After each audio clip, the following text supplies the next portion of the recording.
Hi, അസ്സലാമു അലൈക്കും. ഇന്ന് ഞാൻ നിങ്ങൾക്ക് മുന്നിൽ പ്രിപ്പയർ ചെയ്യാൻ പോകുന്നത് അമൃതം പുഡിങ്ങാണ്. അമൃതം പുഡിംഗ് എന്ന് പറയുന്നത് അമൃതം പൊടി ആയിട്ടാണ് ഞാൻ ഈ പുഡിംഗ് ഉണ്ടാക്കുന്നത്. അമൃതം പൊടി നമുക്ക് അംഗനവാടിയിൽ നിന്ന് കിട്ടുന്ന ഒരു പൊടിയാണ്, ഒരു ഫുഡ് ഐറ്റമാണ്.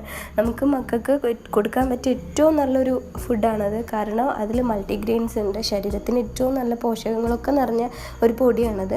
അപ്പോൾ അത് കുട്ടികൾക്ക് കഴിക്കാൻ ഇച്ചിരി മടിയായിരിക്കും. കാരണം എന്താണെന്ന് വെച്ചാൽ അതിൻ്റെ ടേസ്റ്റ് എല്ലാവർക്കും അങ്ങനെ ഇഷ്ടപ്പെട്ടോളണമെന്നില്ല. അപ്പോൾ നമുക്ക് കുട്ടികൾക്ക് ഇഷ്ടപ്പെടുന്ന രീതിയിൽ അത് ഉണ്ടാക്കി കൊടുക്കുക. അതിന് വേണ്ടിയിട്ടുള്ളൊരു റെസിപ്പി ആയിട്ടാണ് ഞാൻ വന്നിട്ടുള്ളത്. അപ്പോൾ ഇതിന് വേണ്ടിയിട്ട് ഞാൻ എന്തൊക്കെയാണ് എടുത്തിട്ടുള്ളതെന്ന് നോക്കാം. അമൃതം പൊടി 1 കപ്പ്, പാൽപ്പൊടി 1/2 കപ്പ്, ഇല്ലേ പാലിൽ തിളപ്പിച്ചെടുത്താലും മതി. പക്ഷേ ഞാനിവിടെ പാൽപ്പൊടിയാണ് എടുക്കുന്നത്. അരമുറി തേങ്ങ,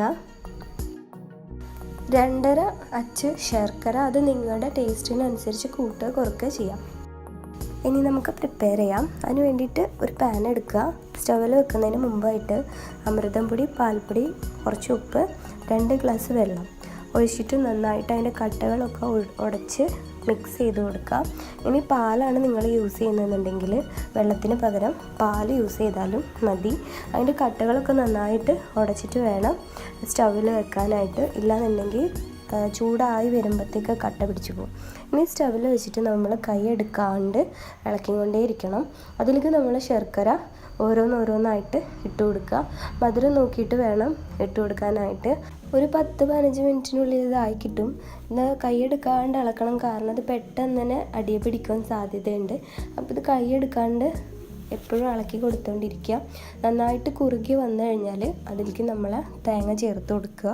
തേങ്ങ ഓപ്ഷണലാണ്. കുഞ്ഞു മക്കൾക്കൊക്കെയാണ് ഇത് ഉണ്ടാക്കി കൊടുക്കുന്നതെന്നുണ്ടെങ്കിൽ തേങ്ങ അവോയ്ഡ് ചെയ്യുന്നതായിരിക്കും നല്ലത്. വേറെ നമ്മൾ അണ്ടിപ്പരിപ്പ് പൊടിച്ചിട്ടൊക്കെ ഇട്ട് കൊടുത്തു കഴിഞ്ഞാൽ ഇത്തിരി നല്ലതാണ്.